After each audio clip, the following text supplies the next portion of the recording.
So I'm sure you guys were as shocked as I was to find out that A$AP Rocky's son with Rihanna was actually revealed to be Drake's kid. Yes, Drake and Rihanna were hiding a child from the world and from A$AP Rocky, and now Rocky's going off. He took like 6 years off from making music, but he's released 3 diss records aimed at Drake in the last month alone. And we gotta talk about them and what this means for his upcoming album and for his career in general.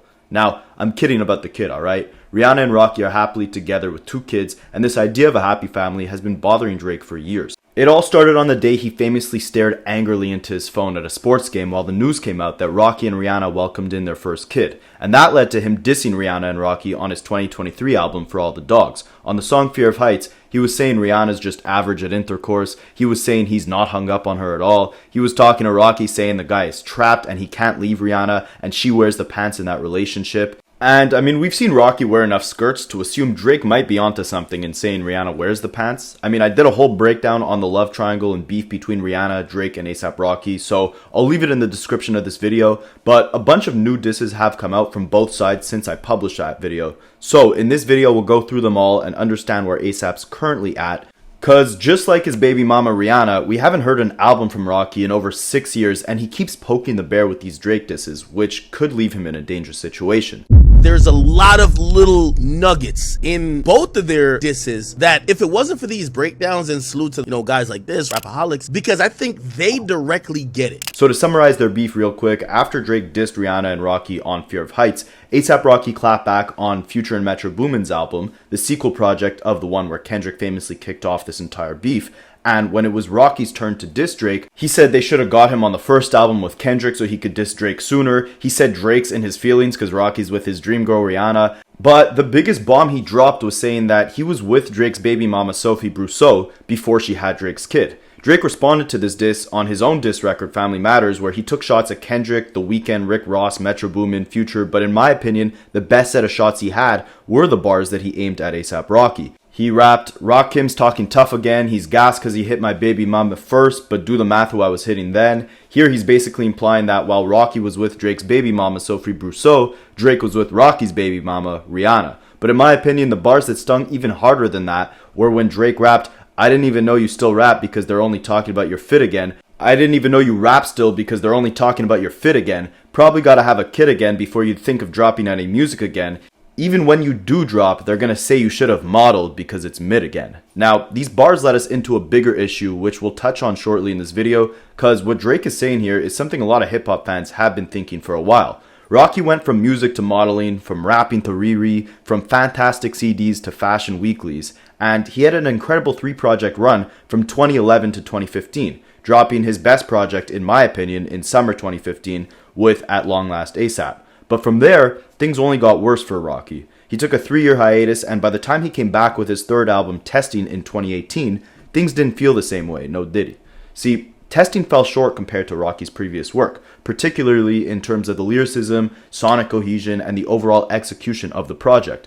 Lyrically, Testing lacks the sharpness and the vivid storytelling found on projects like Live Love A$AP and At Long Last A$AP. Rocky's verses feel more scattered, less potent, and many of the tracks lean more on experimental sounds rather than strong lyricism. But sonically, while Testing attempts to push boundaries with unconventional production, it often feels disjointed. Like, Rocky has embraced innovation, but the production on Testing is inconsistent. It ranges from abrasive to underwhelming. It lacks the sleek cohesion seen in his earlier projects, where tracks flowed more seamlessly. Contrarily, on Testing, the soundscape goes from genre to genre without a clear direction, making it hard to find a central theme or concept, and conceptually, Testing kind of feels aimless. His previous projects balanced introspection with braggadocious bars, but Testing doesn't anchor itself in a clear narrative or vision, resulting in a less compelling listening experience. The experimental nature of the production overshadows the rapping itself, diluting Rocky's usual charisma. And overall, Testing just lacks the cohesion, lyrical sharpness, and replay value of Rocky's previous efforts, making it, in my opinion, his weakest album by far. And it seems like most of his fans were in agreement, because aside from a couple strong hit singles, the album wasn't nearly as successful commercially or praised as highly as Rocky's previous work. And from there, it was crickets from Rocky. In 2019, he got arrested in Sweden for participation in a little scuffle. I guess he was taking notes from Rihanna's first boyfriend, Chris Brown. and he put the beats on someone and ended up sitting in a Swedish prison for about a month. I believe the orange pumpkin head who was making America great again at the time had helped Rocky get out of prison and come back to the US. And once he did, he started teasing his next album. He dropped the single Babushka Boy, which referenced the fact that he would wear a babushka over his face to cover up a scar that he got. And this was another thing that Drake referenced in his diss against Rocky, where he said, "Even Rihanna would tell you not to engage in war with me, or you'll end up with your head split again." But anyways, this Babushka song was not able to hit the charts with the same impact that Rocky had hitting his head. Even with all the publicity of having the president help him be released from a Swedish prison, Rocky wasn't able to garner enough buzz from his new music to make the type of comeback he deserved. And as a result, his next album's release date would be stuck in limbo. And at the same time, Rihanna enters the picture. And I think if Rocky wasn't with Rihanna, we'd get a lot more music from him. She's basically brainwashed him into not releasing an album just because she hasn't put one out in 8 years. And like Drake said, she does wear the pants in the relationship. I'm kidding again. Rocky likely just took some time off from music, similarly to Rihanna, for the main purpose of raising their kids together and explore some fashion ventures. Rihanna obviously became a billionaire off her Fenty Beauty line, and Rocky also took more steps into clothing and fashion as well. In 2023, he became the creative director for the streetwear collab between Puma and F1, and even came out with his own collection for the brand, which he modeled. At the same time, between 2022 and 2023, Rocky released a bunch of singles in an effort to regain that buzz in hip-hop that he once had, and drop his next album once the hype built up.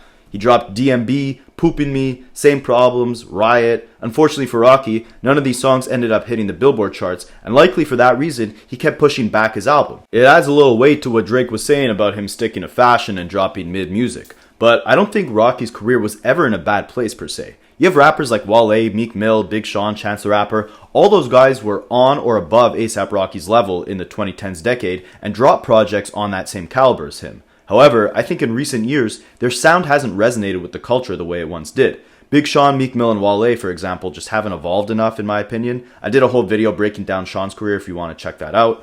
Or in Chance the Rapper's case, he just dropped one awful project and disappeared. For Rocky, it's different. He's still relevant, whether it's through his fashion, for Rihanna, the records he's released with Metro Boomin, his old music influencing the current generation. Rocky's presence in hip-hop is definitely still felt. And to add to that last point, I think Rocky's music carried more influence on this current generation than people want to give him credit for. Guys like Travis Scott embody that same raw, authentic energy and obviously the look that Rocky has, and guys like Tyler incorporate a lot of similar sounds in their production and projects that Rocky has used in the past. Because of that influence Rocky has had, definitely more than a lot of his peers of the 2010s like Sean, Meek Mill, etc. As a result, I think Rocky would be more embraced on a higher level and his sound would resonate a lot smoother with the current generation of hip-hop listeners compared to his peers. But speaking of his peers and the people he's influenced, there's no reason why Rocky shouldn't be as big or have the same quality of catalog as his contemporaries like Tyler or Travis. If he didn't have that misstep with testing and everything that came after it, he'd probably be put in that bigger 3 or 4 or 5 of this generation. Yeah, he's not the most conscious rapper, but he is a great rapper. He had a unique sound, he was constantly evolving with each album, similarly to a Tyler or a Travis, but unlike them, he's been struggling to maintain that consistency or grow as an artist in the last damn near 10 years. Like, when was the last time you heard a smash hit from Rocky? When was the last project of his that you could call a classic like Tyler's? Or even less, what's the last memorable verse or feature that he's had? This is what Drake meant when he said even when you do drop music, they're gonna say you should have modeled because it's mid again. I do disagree that he shouldn't drop music. I definitely am waiting and excited for this new project, but I do think over the years he's either lost some aspect of inspiration or confidence within his music and maybe in hip-hop in general. I mean, even the way Rocky responded to these shots from Drake have seemed uninspired and lack real confidence. He first responded on his 5th comeback single for this new album called Hijack, where he repeatedly uses the phrase "like that" at the end of his lines. This is a reference to the song Like That by Future, Metro Boomin, and Kendrick Lamar, where Kendrick famously kicked off this entire 20v1 battle with Drake by saying "F the big three, it's just big me." And Rocky is repeatedly dissing Drake on this record. Again, I did a whole breakdown of this track and their full back and forth involving Rihanna. The link to that video is in the description of this video, but ultimately this wasn't a very hard-hitting record. The disses fell flat and they were extremely vague. The beat and flows were forgettable. Rocky wasn't really talking about that much, which is crazy to me because since his last album, he's had 2 kids with the biggest pop star in the world. He got arrested in Sweden, he became the creative director for Puma and F1, he was involved in the biggest beef of the decade with Drake and Kendrick. Like, there's definitely things he could expand on more in his music, but instead, he decides to keep it surface level, which ultimately would be fine because he did pave a lane for himself through swag rap and that experimental raw energy that he carried on in his earlier projects. Didn't really carry on the same lyricism that his peers like Big Crit, Kendrick Lamar, J. Cole had, but he had his own style. But by now, these singles just sounded stale. He dropped another song called Taylor Swift afterwards. Both singles failed to catch any real buzz. People were commenting on the fact that the Taylor Swift single was streamed about 500k more times in its first week than Drake's new song No Face, but what they failed to remember is that the song No Face was available for free for a week on Drake's Instagram before it hit streaming services. Also, neither of these records really performed that well, so to say one flopped less than the other, I don't know if that's necessarily a big flex, but anyways, I'm not here to defend Drake. But after these two records, it seemed like A$AP Rocky was ready to put his beef with Drake to rest, as he did an interview with Billboard where they asked him if we can expect any new Drake disses on his new album. Rocky replied by saying, "You gotta realize, certain guys were throwing shots for years. I ain't in the middle of that stuff. That's not how I retaliate right now. I got bigger fish to fry than some kitty cat boys. It's real beef outside. It's real. Guys getting really clipped and blitzed every day. Guys sniping other guys every day. That little kitty cat stuff ain't about nothing."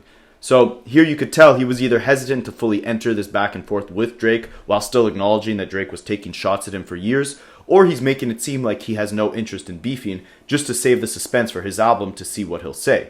This is a move Big Sean has played often in the past, and to be honest, I don't really respect it. It's like, if you're gonna sneak diss someone continuously, either say it with your chest or don't go walking back these disses in interviews. Drake dissed Rocky directly, which is something he doesn't usually do. He's the king of subliminals. So for him to directly take a shot at Rocky, if Rocky wants any chance of winning this back and forth in Rihanna's honor, he's got to come back with something more calculated. Or at least don't sound like you're not confident in interviews that you could and should go toe-to-toe against this guy. He's been calling you out for years now.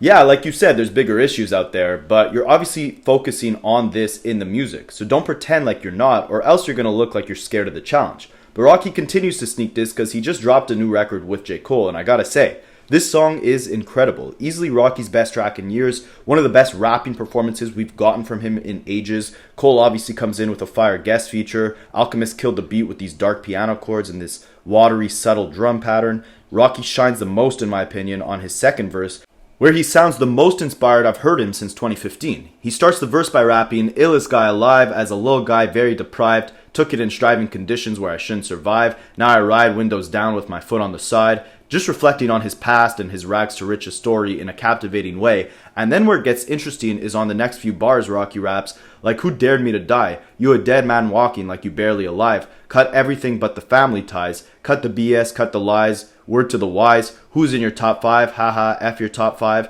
I don't get fresh to death. I'm buried alive." In these bars, he's dropping multiple references to different Kendrick and Drake songs that all include disses at one another. He name drops Family Ties, the name of the collab between Kendrick and his cousin Baby Keem, where Kendrick says he's smoking on your top 5, meaning he's eliminating Drake from that top 5 conversation. Family Ties could also be in reference to Drake's track Family Matters, where he was dissing both Kendrick and Rocky, as A$AP Rocky says, "Cut everything but the family ties." And funny enough, on that Family Matters record, Drake was calling Kendrick out for having family issues with his fiancée Whitney and his son, who Drake accused of actually being Dave Free's son. He also makes fun of Rocky for being stuck in his relationship with Rihanna due to the fact that they now have kids together. And Rocky is rebuttaling all these things by saying, "We cut everything but the family ties. The family we built is stronger than ever." Then he makes another ode to Drake not being in the top 5 by saying, "Who in your top 5? Haha, F your top 5. I don't get fresh to death, I'm buried alive." The Buried Alive is an ode to Kendrick's song Buried Alive, which was featured on Drake's album Take Care. Drake also did a remix to this Buried Alive record when he first dropped his Family Matters diss track, where he declared it being the death of Kendrick. But on the original Buried Alive record, Kendrick recalls meeting Drake, who tells him all about the materialism and vain that comes with fame. He says Kendrick has a choice on how to handle the lifestyle that comes with being a famous rapper, either to let it consume you and be buried alive, or to choose to live life on your own accord, which is the path that Kendrick ultimately chose. Rocky makes a couple other references to Drake when he raps, "I heard dog talking funny like it's Family Guy." This is in reference to Drake talking funny, aka dissing A$AP Rocky, on his latest album For All the Dogs. He also references Drake's Kendrick diss track Push-Ups by rapping, "Guy wants smoke with me, tell him push up Hercules. Hercules, tell him push up 33. My mind obliques and I'm pushing, ambulance on the scene." It's important to note he's also been dissing Travis a lot on these new records. On this one alone he raps, "Funny how I birth so many sons with no ovaries." And we all know who Rocky's son is, aside from the one that he has with Rihanna. But that's a story for another video. Now, Drake was actually dissing Rocky on a couple recent records as well. On his song It's Up with 21 Savage and Young Thug, he raps, "Knocking off the name brand guys in your crew, now it's Long Live Who." Long Live Who is in reference to Rocky's first album, Long Live ASAP, and the name brand guys in your crew is in reference to multiple ASAP mob members either being kicked out or leaving the group. Now, I gotta say, with this new track being the best thing we've got from Rocky since 2015, I'm definitely more excited now than I've ever been for his next album. But again, if he really wants to come at Drake and doesn't expect to get killed in the process, he's got to come with, at the very least, better sneak disses and no walkbacks in interviews. If Drake is taking clear shots at Rocky, referring to his baby mama Rihanna by old nicknames that he used to have for her, saying Rihanna would even tell Rocky to stay out of this or he'll get his head split, saying his music is mid and he should stick to modeling. Like, if Rocky shows the world he wants to participate in this battle, he's got to rebuttal these bars Drake had for him with something more scathing, something more disrespectful. And I'm sure after the years of friendship / maybe intimate relationship that Rihanna and Drake shared together, I'm sure she's got enough dirt on Drake to feed Rocky for him to make an interesting enough diss record. But I don't know. I don't see him as a battle rapper. I don't know if he's ever been in a battle. He's not the top tier lyricist that Kendrick is, where he could easily, effortlessly drop diss track after diss track to compete with Drake. And we know that Drake loves the competition, especially on a target he thinks he has an easy shot at. He makes this obvious by the fact that he's dissed Rocky more in the last few weeks than he has dissed Kendrick. It's because he knows he needs a comeback story, a redemption story. And what better way to do that than to show the world that he can still go bar to bar with a heavy hitter like A$AP Rocky? Because I think the Kendrick ship has sailed. He stands no chance in beating Kendrick if there is a round two. But with A$AP Rocky, I don't know, man. Rocky hasn't been getting in his reps lately. He's been more focused on fashion than music. He's comfy with Rihanna and his kids. I don't know if he's in that battle mode that Drake is in. And I mean, Drake said his therapist needs to quit on him. For a guy like Kendrick, I don't think that matters. But I don't know if Rocky has the stamina or the pen at this point to engage in a full back and forth, even if it's with Drake. That's why I think he keeps it to sneak dissing and walks back those disses in his interviews. But speaking of walking back disses, it's also interesting that Rocky's throwing these shots at Drake on a record with J. Cole. If you guys didn't know, when Kendrick first said F the big three is just big me, J. Cole was on tour with Drake, whereas Kendrick put it, they were hugging and kissing on stage every night. J. Cole actually dissed Kendrick before Drake did, but then apologized for it 2 days later. We still don't know how Drake felt about Cole apologizing, but he did reference J. Cole on his diss tracks by saying, "I don't care what Cole think that Kendrick song was weak AF, or that Cole was losing sleep over this beef, but Drake wasn't." Funny enough, after J. Cole apologized to Kendrick and called him one of the greatest rappers of all time, he ended up collaborating with a couple of Drake's ops, including Future, Metro Boomin, and now A$AP Rocky. But that's a video for another day. We definitely got to discuss what's next for J. Cole, as he's in an interesting situation right now. But let me know if you guys are excited for this new A$AP Rocky album, if you want to see a whole back and forth between him and Drake, who you think would win. Is A$AP Rocky about to enter a second prime? Will there be a Rihanna feature on this new album? Will he keep dissing Travis? Let me know, and I'll catch you guys in the next one.